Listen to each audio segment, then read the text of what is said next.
Nice to see you. 123% increase. Net profit $409 million. It's good for shareholders. And shareholders are farmers, but is it good enough for them? It's good for shareholders. It's in the end, it's good for the co-op, so we have a strong co-op, and therefore it's good for New Zealand because dollars being earned and paid in New Zealand, 50% is spent again in the communities. But on your question, is it with the current milk price environment? That's for me. I look at the whole result in two buckets. One is the globally traded arena, which tells us 390. And that is harsh. It's a disaster. It's harsh. Yep. It's very harsh. And I know there are comments that people think we can make a difference. This is an arena where, yes, we have quite a significant market share, but we don't determine supply and demand in a global context. We don't determine whether there's an embargo in Russia or the Chinese reset of the economy, the quotas being lifted in Europe. So the 390 is tough on farm, but that's something we cannot control. And I prefer to focus on what we can control. And that is really driving our business. And if you look at our ingredient business, in a difficult environment, that's a business more than 600 million returning, 6% volume growth in a very difficult market. That's an outstanding result in any context. Our value-creating business, consumer food service, 1 billion more milk shifted, 1 billion more milk shifted. Yeah. Yeah. Okay. You talk about not being able to control commodities, and no one can control more commodities, and everyone understands that. I just wonder if you were blunt enough and unsentimental enough in your reminder to people. Let's go back to this time last year and exactly the same report, right? 12 months ago. I quote, dairy markets are always volatile. Good. But then you go on and say, we have accurately predicted growing demand for dairy trade, and that in China, Southeast Asia, Latin America, and areas of the Middle East and Africa, demand will outstrip growth. In other words, you were selling a story that wasn't realistic, that was overly romantic, that was hopeful, and really didn't serve farmers well. Yeah, but if you look, we can zoom in now on a current imbalance, and definitely there's an imbalance. At that point in time, or the Russian embargo, which is a hit of 3 billion liters of milk in the globally traded arena, I mean, that has its effect as well. Oil prices. So yes, we were optimistic because we look at the facts we have, and consumption of dairy is growing. John, that's the most important. Consumption of dairy. Consumers drink 3% more per year. That is 14 billion more liters per year. This is empowering language, and it's persuasive language, but it's also language that's led to $38 billion worth of farm debt. Let's look at a headline from New Zealand Farmer yesterday. 35 Southland farms told to sell. Let's go back to February. Federated Farmers. A member poll from Federated Farmers shows that more than 1 in 10 dairy farmers are now under pressure from banks over their mortgage. There is definite pressure, and we are talking to banks, but we're also, John, we are talking to, really strengthening the co-op. And if you see, with our support package of 30 cents, with 20 cents dividend plus 10, that's 70 cents on top of the 90. I know it's still at a low level. And you're right that forecasting is difficult. Even a weather forecast is difficult. But when you look at our partners or our competitors in Europe, Arla, Friesland, Campina, in this heavy volatile environment, they have said, guys, we stop forecasting. We have to see what's coming up. And I'm not saying that's right. We have to give an indication for farmers to plan. Yeah, but it is very difficult. If somebody would have said oil price will go down to less than 30 a year ago, then Right. So oil prices have fallen out of bed, milk prices have fallen out of bed. I guess the difference is, particularly in the New Zealand context, is that whilst we talk about market forces here in commodities, actually you are a virtual monopoly. You get well over 90% of all the milk that comes out of cows in New Zealand. In other words, the pressure surely is on you to have a greater understanding of market, market forces, and actually a greater ability to protect people against them, because there isn't really a market in New Zealand at all, is there? It's you.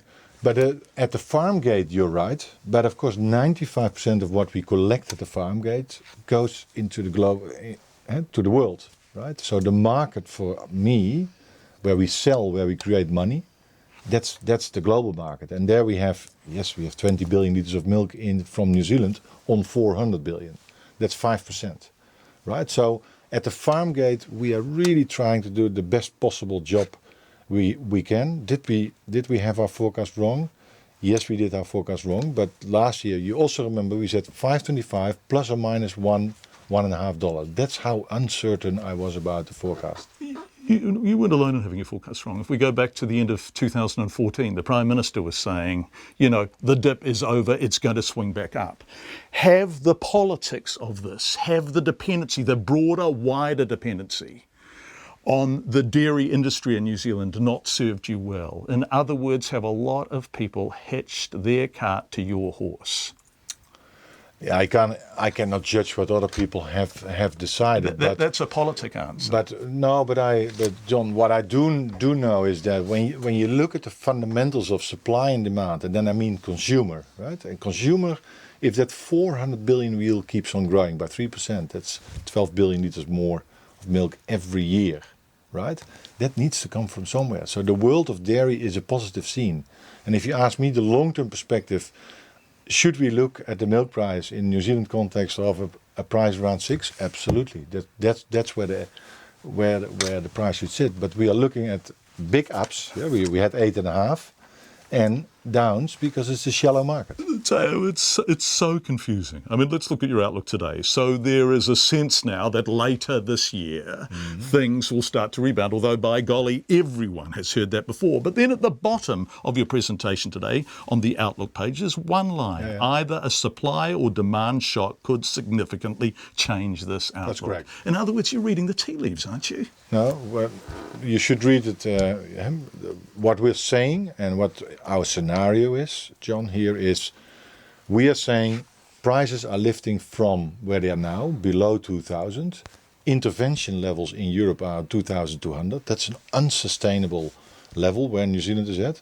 We are saying it will lift and it will go to 2,500, but not to the levels we were before. For that next step, you need a shock. Yeah, you need a weather event in one of the pools, which normally happens once every 2 years, or you need a market correction, that the sanctions are lifted in Russia or Iran. Iran has opened up. What does that mean for demand? We know we have signals, but that could be a big opportunity. So if you have an opportunity in demand and you have an issue in supply, which is normally happens once every 2 years, the whole market will shift around. Okay, Tony, because it's shallow. Can we keep you here? Because I do want to talk about debt reduction and Fonterra and how you're going to achieve that. Thank you for staying, Tao. Let's look at your debt reductions. Actually, can we talk? John Key saying, pay your contractors on time. Now, this is the Prime Minister having a go at you. How do you feel about that? We are paying our contractors on time. How do you feel about the Prime Minister having a go at you? How do you feel about actually the fact that National Party MPs have been speaking up on behalf of the contractors in these communities? Are you now a bit of a political football? I think Fonterra, there's always opinions around Fonterra, but two things are very clear for me, or very important to me. Pay on time, and we are paying on time. I just heard here as well that the news is that we are to 90 days. That's actually untrue. It's 60.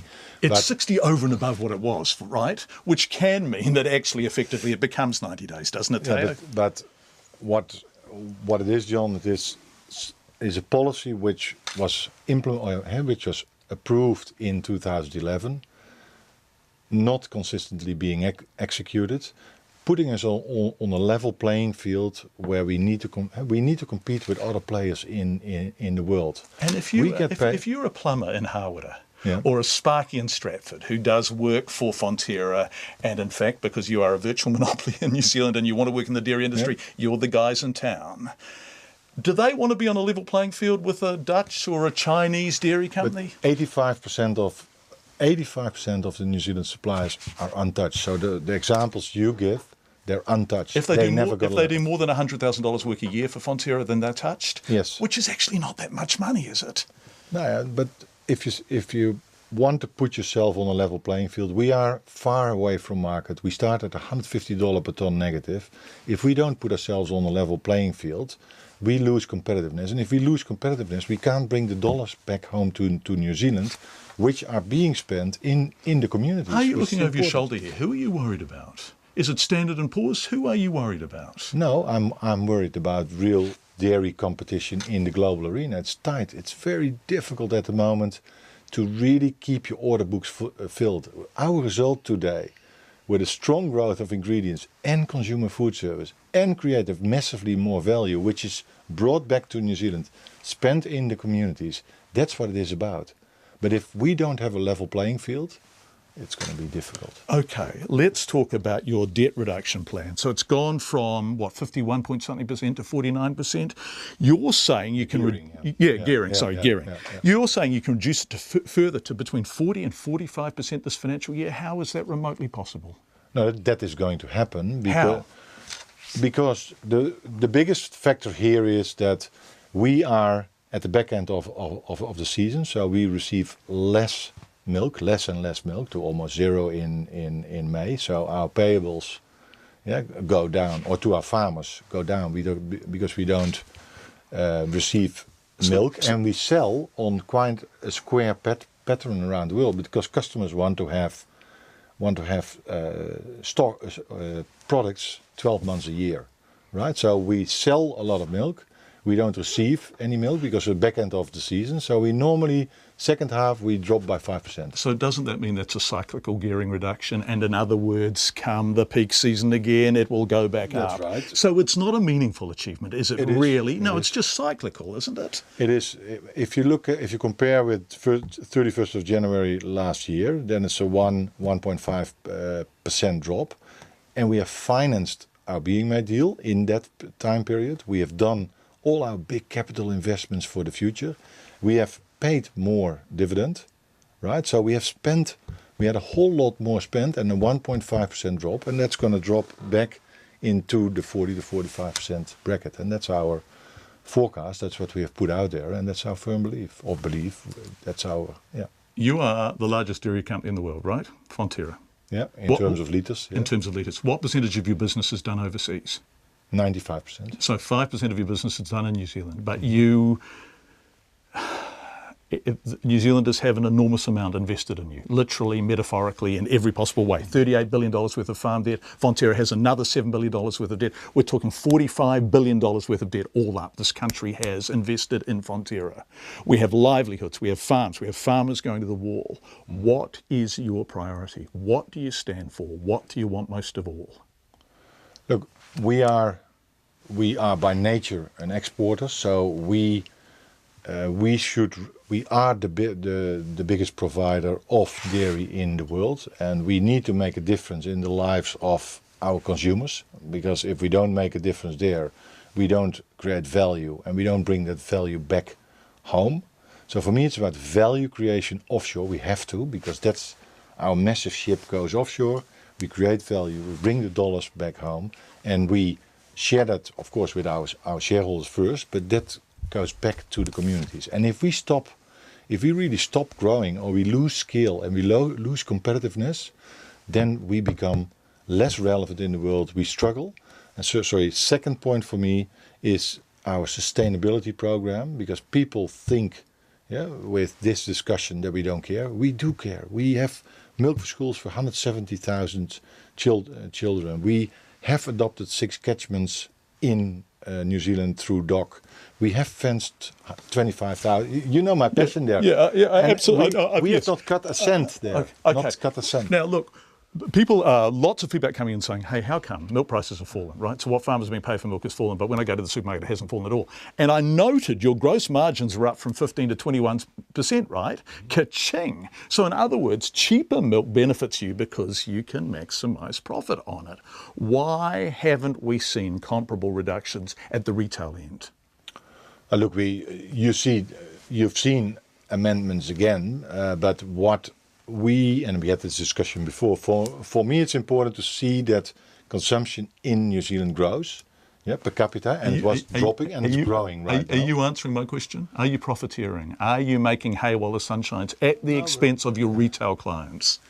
John, it is important that we cannot price products in supermarkets, and we don't price the products in supermarkets in the first place, they do it themselves. But if we go on a highly volatile curve with consumer pricing, we lose any belief of consumers. So when the prices are high, you didn't see us lifting the price. We price what the market can bear, and that is supply and demand again. So and the price, let's be honest, I mean, it was around the 450 for 2 liters of Anchor. We are now closer to 350. That's a big difference. Okay. And we supply 170,000 children with milk every day for free.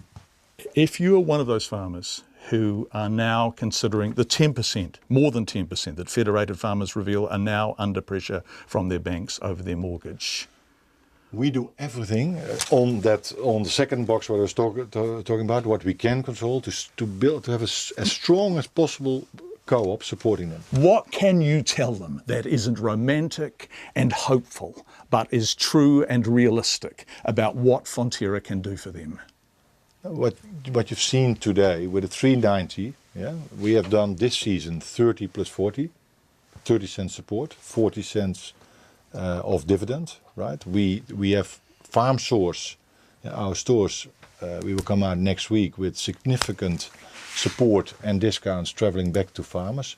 So every stone we see, we turn, and that money goes back to support farmers. And we have good conversation with the banks, to what extent the banks can help in the best possible way and as low as possible cost. Taz Spearings, the CEO of Fonterra, thank you very much indeed for joining us this evening. We appreciate your time. Thank you.